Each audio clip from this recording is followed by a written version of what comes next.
రాజకీయం చేయడం అంటే మామూలు విషయం కాదు. ఎప్పుడు ఎక్కడ ఉంటామో, ఎప్పుడు ఎక్కడ దిగిపోతామో తెలుసుకోవడమే ప్రధాన లక్ష్యం. ఎన్నికల్లో దెబ్బ గట్టిగానే తగిలింది, గాయం పెద్దదే. కోలుకోవడం ఎట్లా అన్నదే ఇప్పుడు బీఆర్ఎస్ పార్టీ ముందున్న పెద్ద ప్రశ్న. అసెంబ్లీ ఎన్నికల్లో ఓటమి తర్వాత ఒక అవకాశం లభించిన పార్లమెంట్ ఎన్నికల్లో పార్టీ పరిస్థితిని మెరుగుపరచాలని నాయకత్వం యోచించింది. కానీ ప్రతికూల వాతావరణంలో ఆ అవకాశమే వారికి చిక్కలేదు.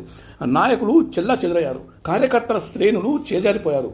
అధినాయకత్వం బతిమాలిన పోటీకి ఎవరు సిద్ధపడని పరిస్థితి ఏర్పడ్డది. సగటు పౌరుడు కూడా ఇవేమీ తమ ఎన్నికలు కావులే, జాతీయ పార్టీలైన కాంగ్రెస్ బీజేపీ మధ్య పోరును మేము తెలుస్తాం అన్నట్టు ప్రవర్తించారు. ఆ ఎన్నికల్లో స్పందించారు కూడా. తెలంగాణ ఓటు బ్యాంకులు రెండు ప్రధాన ప్రత్యర్థులైన పార్టీలైన కాంగ్రెస్ పార్టీ బీజేపీల మధ్య నిలువున చీలిపోయాయి. ఫలితంగా బీఆర్ఎస్ పార్టీకి దక్కింది గుండు సున్నా. ఇప్పటికైనా బుద్ధి తెచ్చుకొని ప్రజల వైపు నిలబడితే బాగుంటుంది.